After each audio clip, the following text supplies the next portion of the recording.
Do not buy the iPhone 16e. I repeat, do not buy the 16e, for the 17e is incoming. Hey, how's it going? I'm Josh from 91 Tech, and no, I didn't get new glasses, you're clearly hallucinating. Speaking of new, the 17e should be on its way. When the 16e hit in February 2025, there was a lot to like and a good bit to dislike as well, but one thing it definitely did was set the expectation that we should see a new E model iPhone every single year, E likely standing for exceedingly boring. But yes, these are the budget iPhones if you consider $599 to be a budget price point.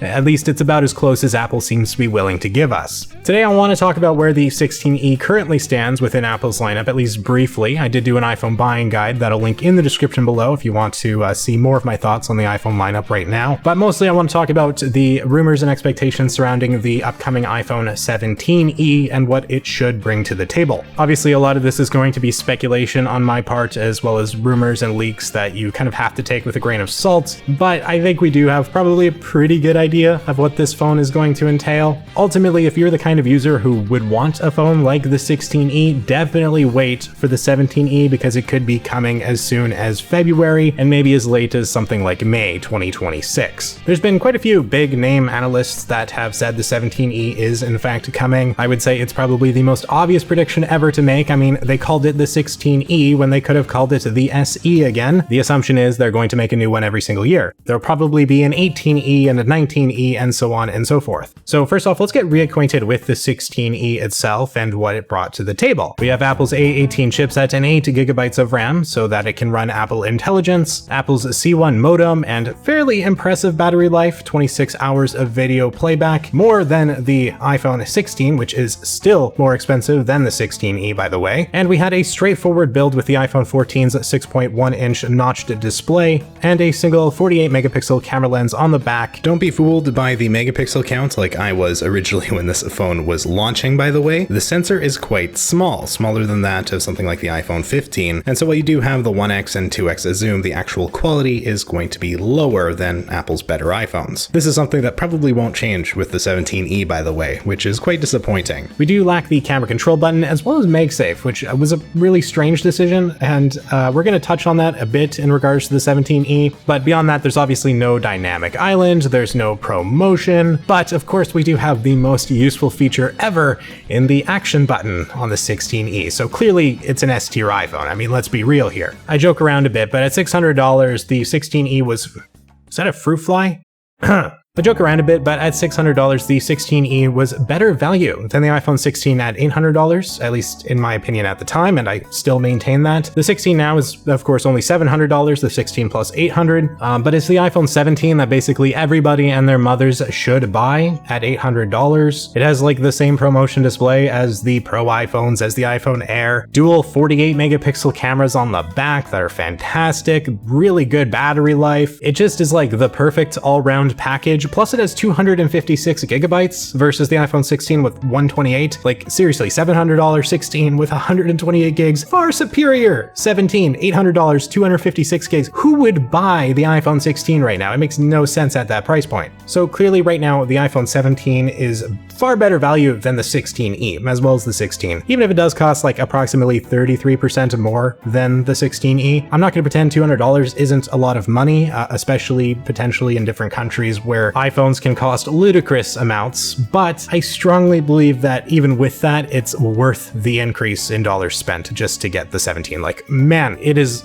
a shockingly good value phone, relatively speaking, from Apple. And unsurprisingly, it's been selling like hotcakes, surging Apple's market share to record highs as a result. Meanwhile, the iPhone 16e reportedly isn't really selling that well, probably at least relative to Apple's expectations, and the reasons for that are self-explanatory. Not only is that single, small 48 megapixel camera quite disappointing, the screen isn't very bright, you know, there's a lot of compromise here, but there's also just no real killer feature to get people to upgrade from their iPhone 12s, 13s, 14s. Maybe if you're on like an iPhone SE or something, it might be kind of enticing, but outside of that scenario, it's just not much better than what users probably already have. I'm sure the killer feature was meant to be Apple Intelligence, but the rollout was so bad that it's become something people really don't care that much about. The 16e didn't hold up that poorly compared to the 16, but now that the iPhone 17 is out and has brought a bunch of pro features typically reserved for the $1,000 plus iPhones, well, I mean, it's no surprise the 16e might not be selling that well in comparison. I wouldn't go so far far as to say the 16E is somehow a failure, but it was ultimately, in my eyes, a disappointment and probably should have cost at least $100 less. Just a very lazy and extremely forgettable iPhone from Apple. And they have shown in the past they're capable of making good budget phones at reasonable price points. Just look back to the first generation iPhone SE.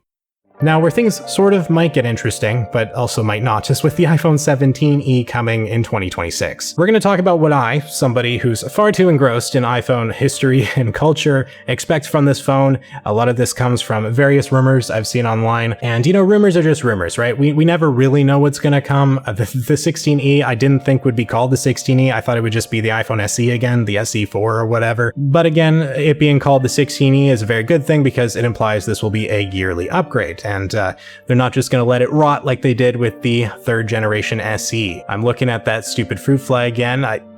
Where are they coming from? But okay, main event here. What is the iPhone 17e going to bring to the table over the 16e, and how will it compare to like the 17? The most obvious upgrade should be the dynamic island, according to previous leaks. I wouldn't be shocked if this turns out to not be true, but I would expect it to be true. I think it makes a lot of sense, and it's a reasonable expectation for this phone. The display I originally thought was going to be lifted straight off the iPhone 15, which was just discontinued by Apple, as this would be a very logical upgrade. It's a brighter, nicer display, still 6.1 inches, and it already has the dynamic island. But more recent reports, which have all been very contradictory, weirdly enough, seem to be suggesting we're sticking with the same display as what's in the iPhone 16e and the iPhone 14, which makes it more likely we're still going to have the notch, but perhaps the bezels will be slimmed down for some reason. Having the same OLED panel as the 16e isn't terrible, but it doesn't get that bright, only 1200 nits, and it's just not as nice as the ones on the iPhone 15 and newer. It is possible Apple sticks with the same OLED panel, slims down the bezels, and also adds the dynamic island. I think that would be possible, but we really have no idea at this point. I really do hope they move on from the notch though, because without that, this phone is really not going to feel very new, slimmer bezels or no. I'm going to stick with my mock-up here that has the dynamic island, because without that, there's very little to warrant Apple even upgrading the phone in the first place. Typically, they like to have some sort of visual indicator that this is a newer phone, and slimmer bezels isn't going to be that noticeable to the average user. But yes, it is very possible we could end up with something that looks very similar to the iPhone 16e, just with slightly reduced bezels.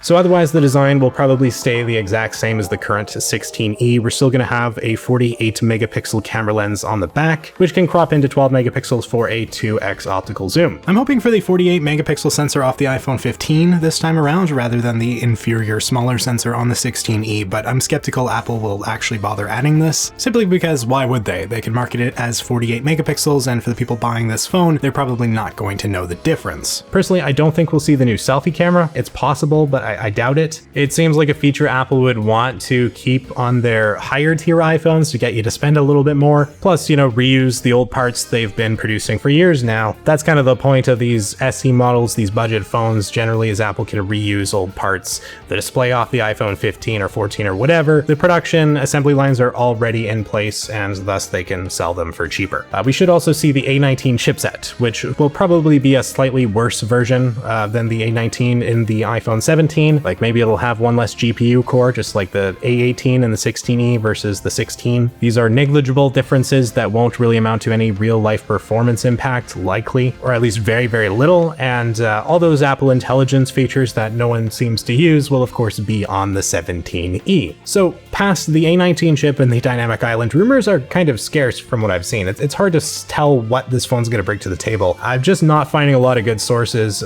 Google's AI was trying to gaslight me into thinking the 17e already exists, apparently. Like, man alive, Google. I do not know how they got away with just implementing this horrible feature. Anyway, it's fine. That's a whole nother topic for another day. But given what I expect from Apple for this phone, I'd say there's almost definitely no camera control button, and that would be a feature they could add on the 18e and then market that. Like this year, clearly the dynamic island will be the big point of marketing for the 17e, so they'll need some stuff to save for the 18e. We might get the same C1X modem that's in the iPhone Air. Maybe we see a C2 modem, I don't know, as well as potentially the N1 chip, which these wireless connectivity stuff, like it's probably not really going to make much difference to anybody. Like most people don't know what these chips do or are, and that's okay. The big thing is that they do improve power efficiency, generally speaking, and so if they are included, that would be great. And I think either way, as it stands, the 16E already has pretty great battery life considering the size. It's good for 26 hours of video playback, whereas the 17 gets 30 hours and the iPhone Air gets 27 hours. So if I had to guess, the 17E will probably be a slight bump from the 16E, slotting in around 27 or 28 hours of video playback, but who knows. I don't think we'll see MagSafe. Great feature, I like having it, but I really don't see Apple changing anything here, simply because they'll probably just want to reuse as much from the 16E as they possibly can, and it wasn't on that phone, so why would they add it if they don't need to? It is crazy that it isn't on there to begin with, because it really should be. And it's also kind of one of those things where MagSafe in theory could make Apple more money including it versus not, because they can charge more for MagSafe accessories and cases and chargers and so on. But who knows, maybe I'm wrong, and MagSafe will be on the 17E, that would be great, but I would not expect it. You hear little noises, by the way, it's my dog because she loves to be on my desk when I film, I swear. I think it might be the lights. I don't know. It's just like magnetized over here whenever I get the camera out. I would also still expect 128 gigabytes for the 17E. I don't know why they would change that. And this does make the 17 seem like even better value, but we already have this issue right now where the 16 at 128 gigs, $700 makes no sense. Why would you ever buy that phone when for 800 you get double the storage and everything else that comes with the 17? And yeah, ultimately, the big two things we're gonna see with this phone is the A19 chip and the dynamic island, and that's probably kind of it. I wouldn't really expect anything more. Is this even enough to warrant a new generation? Well, yes, I would say so, simply because I would much rather Apple do a small update like this than to just leave the phone to rot like they did with the 3rd gen SE for so many years. At the same price too. It's not like they'd be lowering the price if they didn't upgrade the 16E. It would stay at $600, like, let's be real. Thing is, Apple also has sort of their own self-imposed limitations on what this phone can be, because they're still selling that iPhone 16 for $700, and I don't think they're going to discontinue it. And so of course with the A19 chip and the dynamic island, the 17E already kind of sounds like it's going to be a better phone than the 16 for $100 less, except of course it won't have the ultra wide camera lens, but aside from that, it's going to be better. So why would you ever buy the iPhone 16? But then again, why would you buy the 16 anyway? So the 16 just doesn't make sense within Apple's lineup. It's kind of a mess. I don't know why Apple does this. Like they've always have like a phone or two that just makes no sense why anybody would buy it. Now, one thing I've seen on Reddit and places is that people seem to think the dynamic island isn't a big deal and who cares, but I actually disagree. The dynamic island, I'll maintain, is one of the most underrated features on iPhone. It's great. I really like having it, and I've always appreciated it since it hit with the 14 Pro. Honestly, it's one of the best features on iPhone in my opinion. Having things like your media up there, or your maps directions, or like your Uber status, things like that, it's genuinely useful, and all the animations to do with it as well are just really slick and feel good, and it's just nice to have. It's not a necessary feature to have, but it is one that I like having. And a big reason I think the dynamic island is almost guaranteed to come with this phone is because what else is there to market with it? If it's just the A19 chip, like that's just not enough for this phone to be marketable by Apple. If they bring the dynamic island, they can show that off. It looks pretty in pictures and ads and everything, and they need something to make it obvious that this is a new phone from the 16E, right? Maybe we'll see some more color options too. I kind of doubt it, but who knows? Maybe we'll see a red? Gosh, I missed the red. Bring back the red, Apple, please. But yeah, A19 chip, dynamic island, that is the long and the short of it. So when does the 17E come out?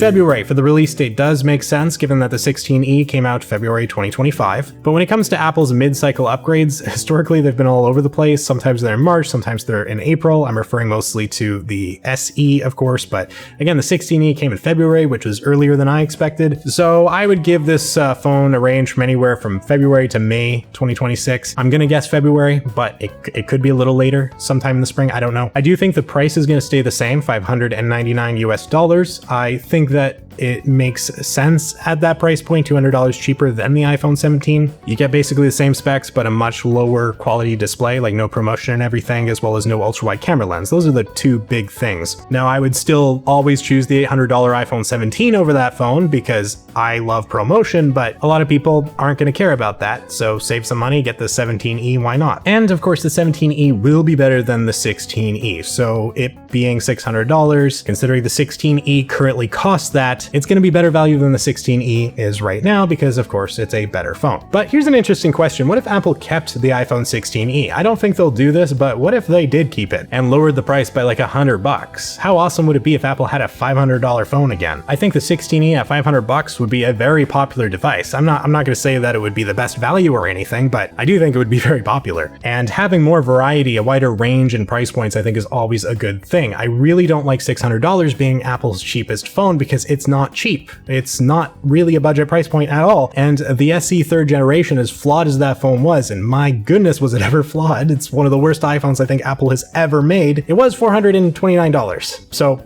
you know, I would consider that a budget phone. And I really wish Apple still had a budget phone. But I think that's about all I have to speak about today. Hopefully I didn't miss anything big, any big rumors. The landscape for iPhone rumors is always evolving, so it's very possible I post this video and the next day a bunch of articles come out about something new and big and crazy that's going to come on this phone. But realistically, I think we have a pretty good idea today of what this phone is going to look like. The nice thing about Apple moving to a yearly release of their budget iPhone, budget, you know, again, but is that generally what comes next should be fairly predictable, just like how with the release every fall, we tend to know what's gonna come with the iPhone 17, iPhone Air, iPhone 17 Pro. All that was pretty well predicted before they even came out, and now that they're moving to a yearly release for the E phones, probably anyways, I think it's gonna be the same thing. I think we're gonna always kind of know what's coming next, and I do like that predictability because it makes it easier to recommend what people should buy. And speaking of which, again, iPhone buying guide in the description below if you want to see that. But yeah, that's about it for me. So if you found this video interesting or helpful, please hit that like button and consider subscribing for more tech content. Huge shout out to the channel members. Thank you guys so much for your support. And thank you all for watching. I'm Josh from 91 Tech. This is Cola from 91 Tech as well. Hi. Anything to say to the folks at home? They should subscribe and like. Wow, I already said that, so that's kind of redundant. Thanks though. We will see you all next time.